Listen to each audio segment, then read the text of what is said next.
Recognizing the member for Langley East to second the motion. Thank you. Mr. Speaker, I rise to second the motion that we, Her Majesty's most dutiful and loyal subjects, the Legislative Assembly of British Columbia, in session assembled, beg leave to thank you, Your Honour, for the gracious speech which Your Honour has addressed to us at the opening of the present session. Honourable Speaker, it is a privilege to rise today to speak to the throne speech and to have the opportunity to speak in favour of the important investments our government is making through these most challenging times, to support families, businesses and communities through a safe and stable recovery as we navigate the COVID-19 pandemic. I would too like to recognize that today is an important day. It is Vaisakhi, a day of celebration and new beginnings. Mr. Speaker, it truly is such an honour to be the MLA for Langley East, which resides on the traditional, ancestral and unceded territories of the Matsqui, Kwantlen, Katzie and Semiahmoo First Nations. I'm so very fortunate to represent such an incredible riding, something which I would not be able to achieve without the support of my two amazing CAs, Candy Ashdown and Carly Hogan, as well as my truly outstanding and lovely LA, Trudy Maygard, who somehow daily keep me focused and put up with my million questions. I'm a very, very fortunate person to have such amazing people around me. And although I have the honor to serve my constituency without these people that I mentioned, who really do answer those day-to-day questions and help navigate my constituents through all of the challenges, especially with COVID-19, I wouldn't be able to represent this riding. The work really is split amongst the people who support us, and it's something to remember every day how fortunate we are. So with that, I'd also like to quickly just thank my children. As I entered into the role of MLA quite recently, my amazing children, Mackenzie and AJ, each day support me in this role. And I'm a very lucky parent. I have two incredible children who are so supportive. And as I think about that, my son's in grade 12. He's graduating this year. And I think about all the children and youth of our community as we're navigating this pandemic. And my heart goes out to them, especially our grade 12s, who each day are getting closer to graduation, but haven't been able to enjoy the regular events and sort of pomp and circumstance that goes with the end of a journey.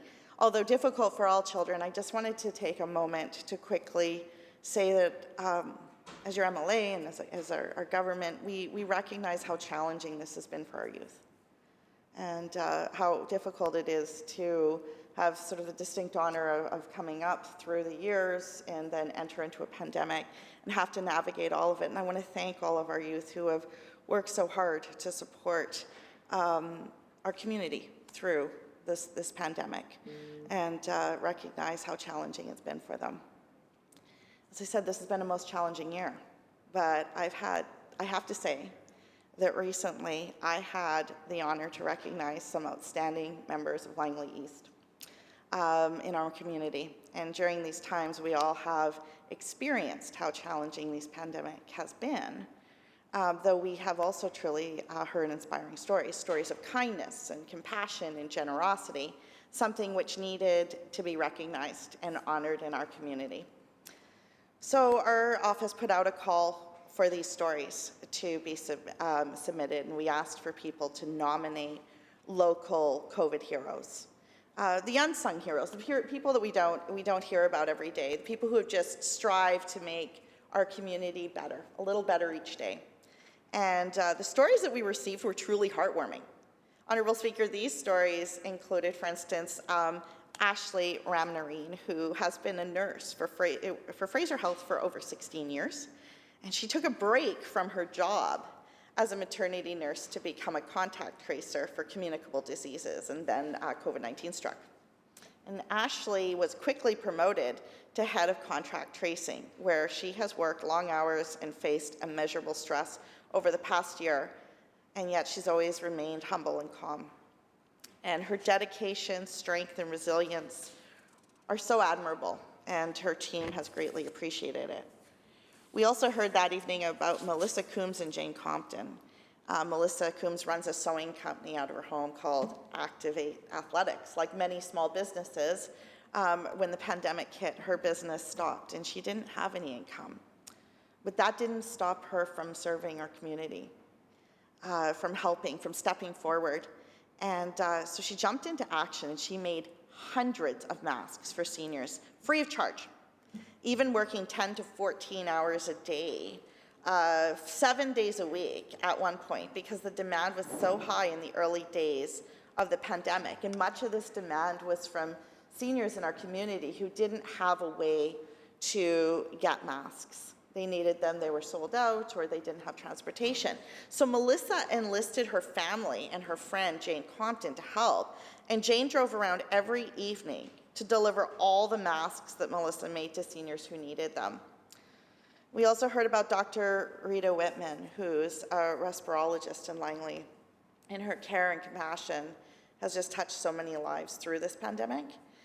She's worked tirelessly to care for an influx of patients and has gone above and beyond in so many ways. And her patients have described her as very caring, gentle, with an excellent bedside manner. And she spoke to us about the challenges of being a healthcare worker during this pandemic and how the connection with patients is different and how she saw many patients who didn't have family. And hearing those stories really helped us understand what it was like to be on the front lines. So she's really been an exemplary and truly been a shining example of how one person can really touch the lives of so many people with care and empathy.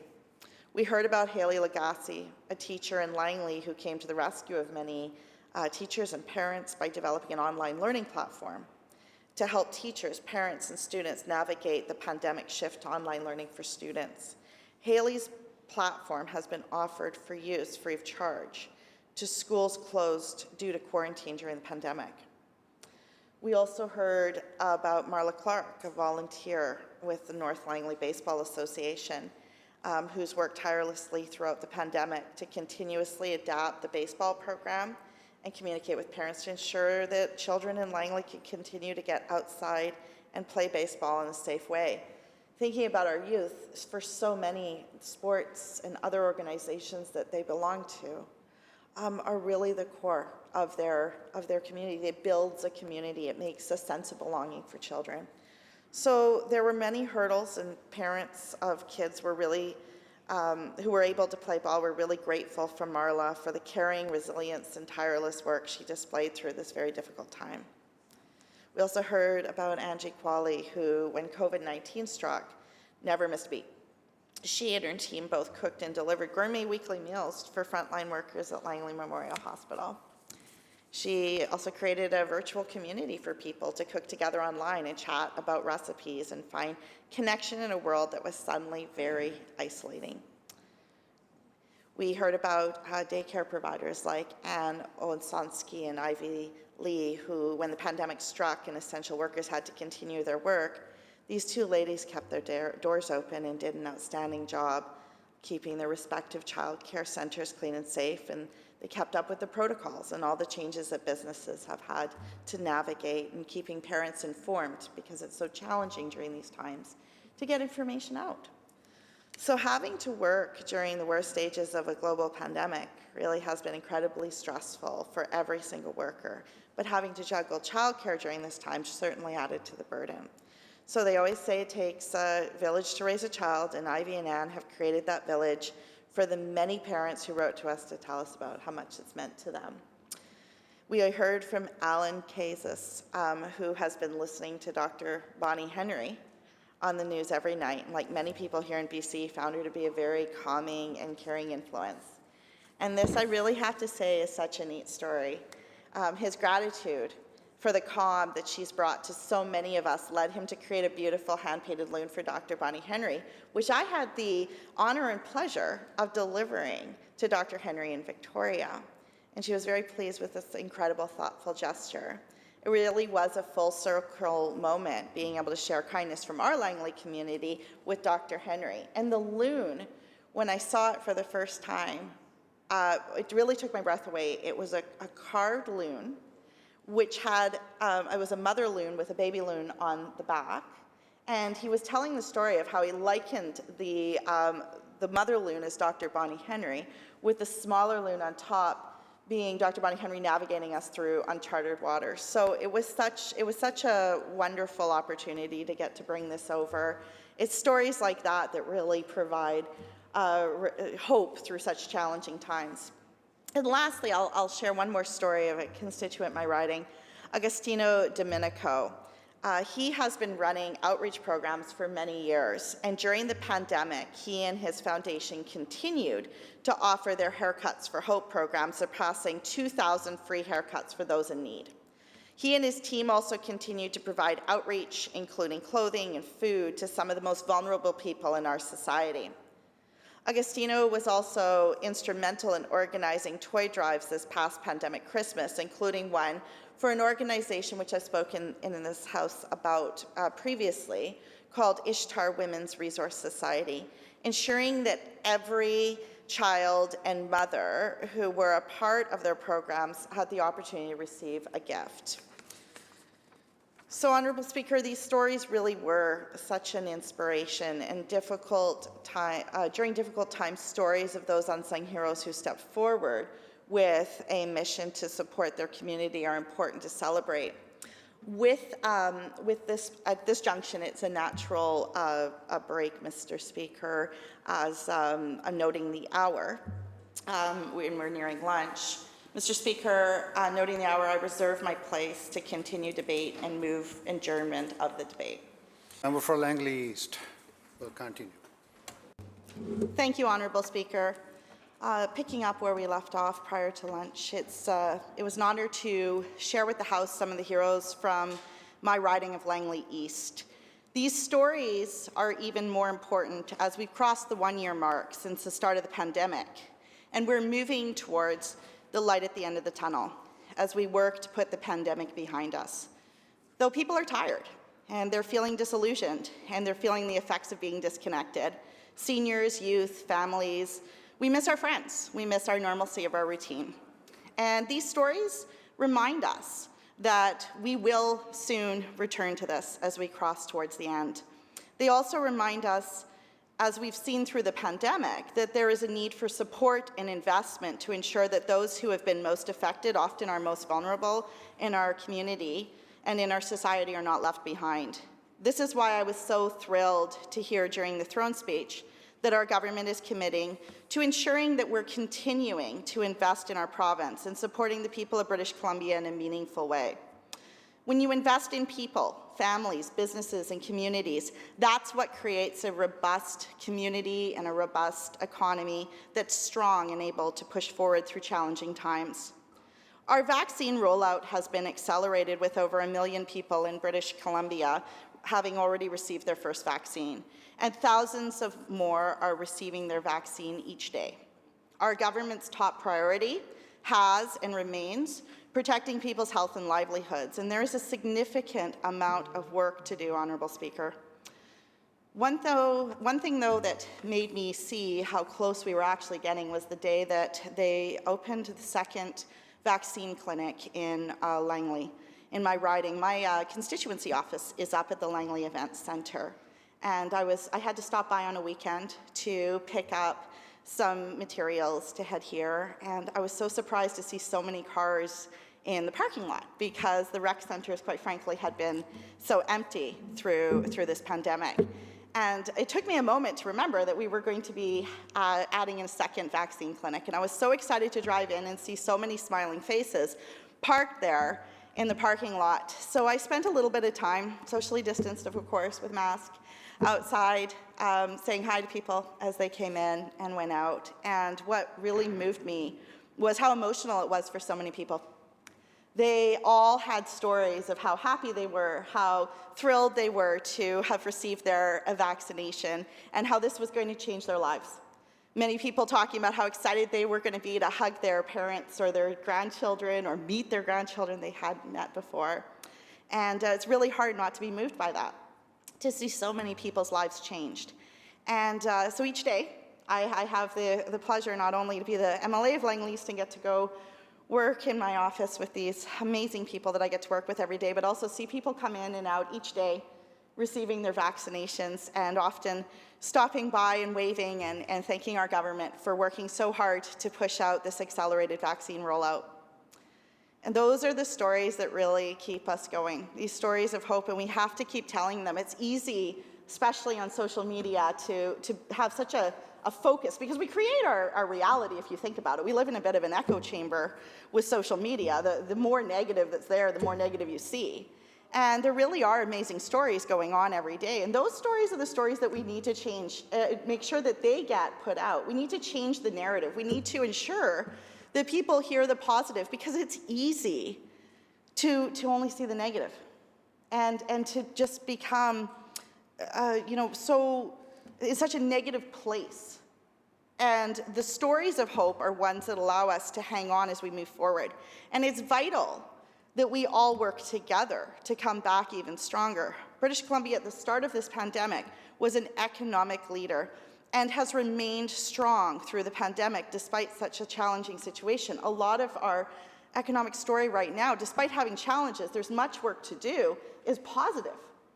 We have moved forward under the leadership of this government, ensuring that the supports that are in place help support people as we come out of a challenging time. And British Columbia is working hard, and that hard work is demonstrated each day in how well our economy is doing. But we do need to support it, because it's not a guaranteed thing. We must continue to work. Although we can see how well positioned we are for a strong economic recovery. Our government's committed to improving healthcare, supporting businesses as they grow and hire new employees, and making record investments in infrastructure. Our government has remained focused through the pandemic on the things that make a difference. Investing in people and businesses, communities, healthcare, providing support for renters and middle-class families and hard-hit small businesses, the backbones of our community. For so long, we as community members have turned to our small businesses to support and sponsor things like sports programs and clubs. And I know as a 4-H leader, we're often going to our small businesses to support awards for our 4-H members through scholarships. It's time for us as a community to ensure that we're supporting those small businesses.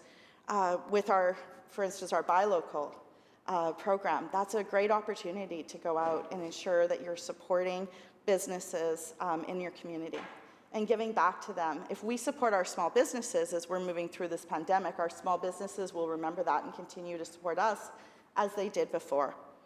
Speaking of that, I wanted to take an opportunity to speak a little bit about the Greater Langley Chamber of Commerce under the leadership of Executive Director Colleen Clark and the incredible Board of Directors.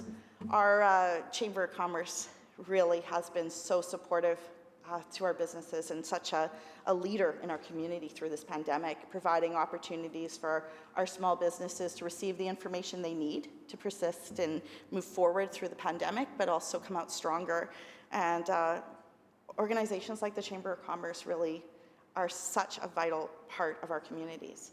They do so much, and although they haven't been able to enjoy gathering together as we usually do, they've hosted a series of really fantastic virtual dinners, and myself recently I had the opportunity to have a morning coffee with business leaders in our community through the Chamber and answer questions that are at the forefront of small businesses. So I'd like to thank the Greater Langley Chamber of Commerce for all of the support that they've provided as an MLA. The ability to call on the Chamber to get information out in a timely way to small businesses is something that has been so important, and I'd like to thank them for continuing to provide that and to take such a leadership role through the pandemic.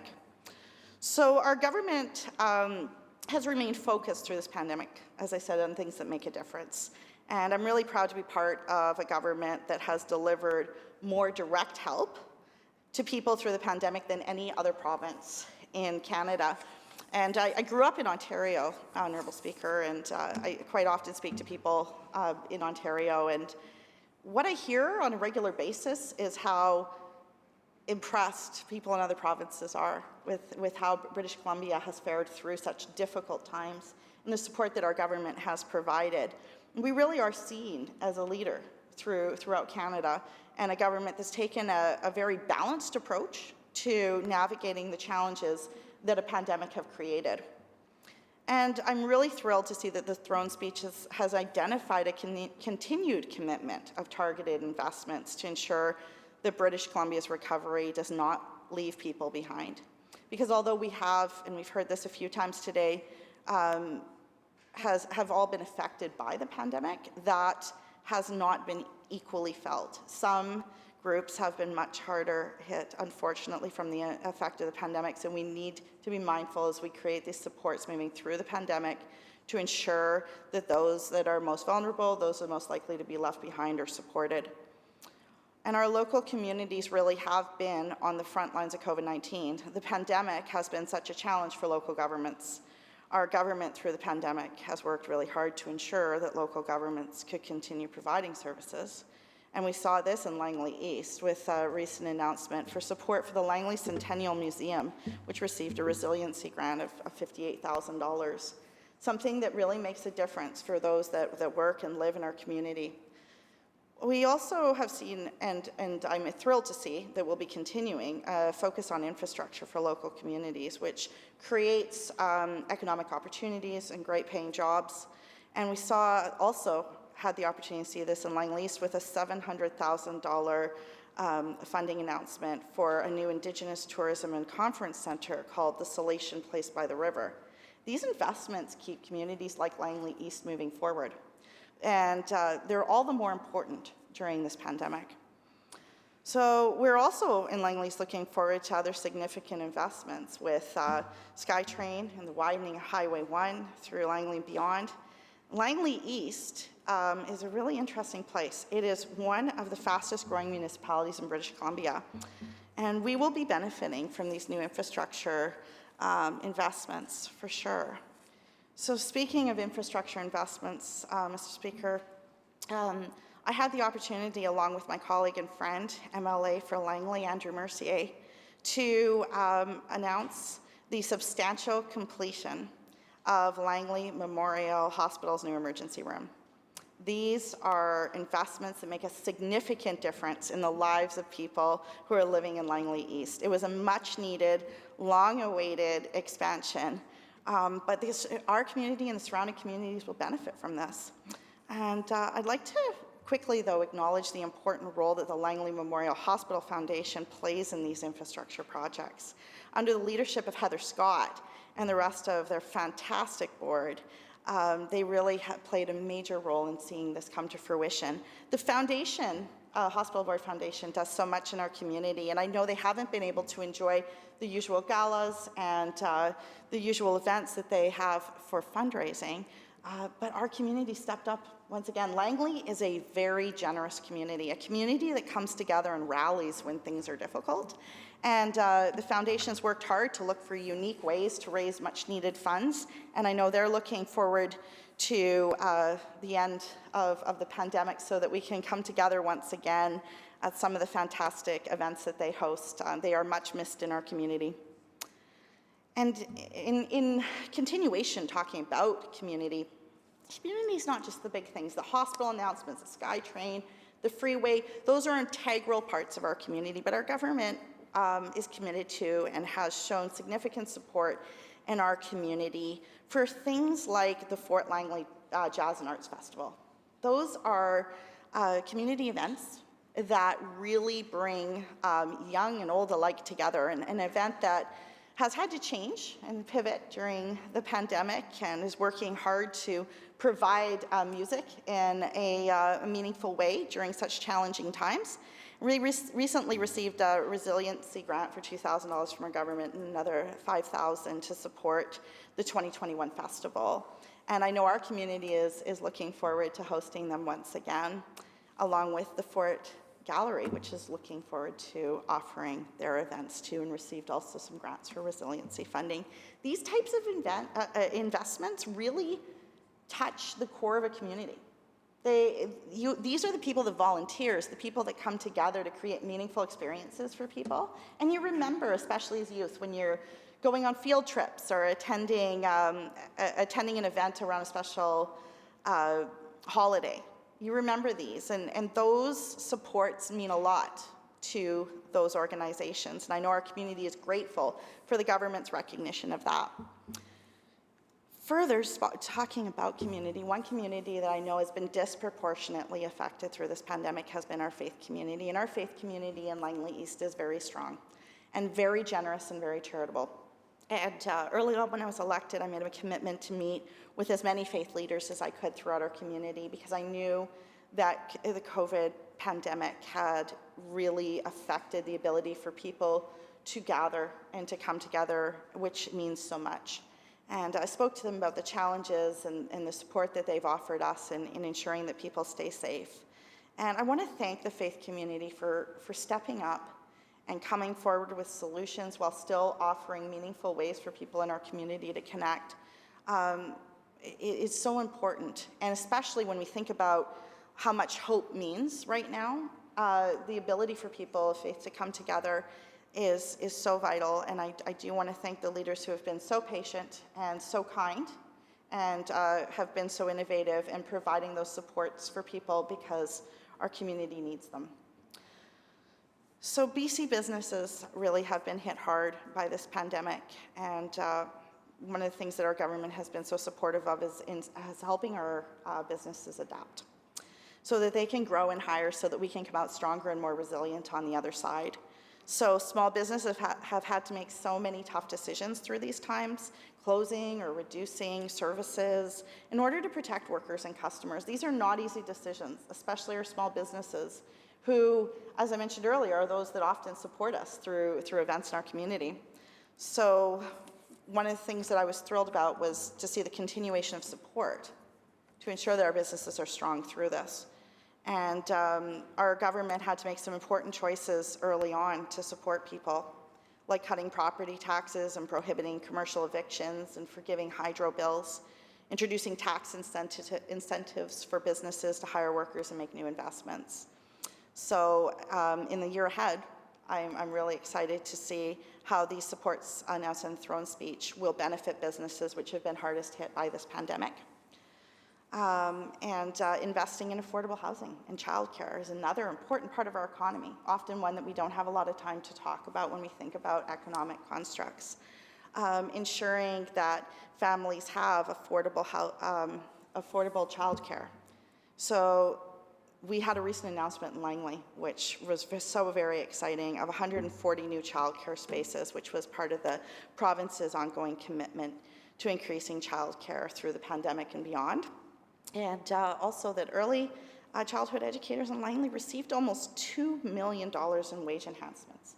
These are real important investments that are measurable, that make the lives of families more affordable and easier to navigate already challenging situations. The thoughts of having to find childcare while you're an essential worker in the middle of an already stressful pandemic, that's why these investments matter. I know as a parent myself, the ability to find childcare is so important. So the throne speech identified a series of targeted investments, and as I listened, I was excited to see how these will contribute to a stronger British Columbia and a stronger Langley East as we emerge from these most challenging times, building resiliency as we move out of this, like improved healthcare, fixing the cracks that existed in long-term care. COVID-19 really exposed these, and reducing surgery wait times and building more hospitals and urgent primary care, and ensuring that life's more affordable with ICBC rates being cut by 20%. As a parent of a new driver, I can't express how excited I am about that. Looking at expanding access to $10 a day childcare and supporting businesses with grants and allowing them to pivot and build online stores and look at how they can diversify their business. In the BC's Strategic Investment Fund, which is going to help promising BC firms scale up and keep jobs right here in British Columbia, and build more inclusive communities, something that really, unfortunately, the pandemic shone a light on how important these investments were. That's why when our community received a nearly $5,000 funding for the Langley Community Services Society, which will work on improving connections and pathways of communications for those that are marginalized or face cultural barriers, or the funding that came out to the Lower Fraser Valley Aboriginal Society for the FAIR Project, an organization that does so much to build inclusivity in our community. These announcements throughout British Columbia will make our world a more tolerant and safe place for people. We saw how affected groups are through this pandemic, and it's something that we really need to focus on as we move forward, and I'm thrilled that the throne speech has shone a light on this. So as we enter this new season, I would also like to highlight our government's commitment to agriculture and agri-tech. With the new Agri-Tech Concierge program and several investments and supports for agriculture, such as clean tech funding and innovation support, and programs like Buy BC and Feed BC, this is wonderful news for my riding, which has a vibrant, growing urban core, but also has a strong agricultural foundation, with approximately 80% of Langley Township's land being part of the ALR. The investments provide opportunities for what are primarily family businesses, and most farms are. They're small businesses, they're family businesses, and these investments are wise as they are moving towards making BC more food secure, and these are welcome in my riding. They also are vital to farms who 365 days a year provide food for us, and support for them is essential for continued growth in our agricultural sector and is a wise investment in our economy. In conclusion, Mr. Speaker, as I see my time is nearing the end, we have been and are continuing to face some of the most challenging times of any recent generation. As people, families, and organizations rally on this final stretch, I would like to thank our first responders, our frontline workers who have been there every day, who have kept our community moving forward, and all of those who have ensured that our community has remained kind and open to serve people when needed. I'd also like to thank our students, especially our grade 12s, for all you have sacrificed, and while doing so, you've remained caring and understanding and committed to helping us move forward as we near the end of these most challenging times.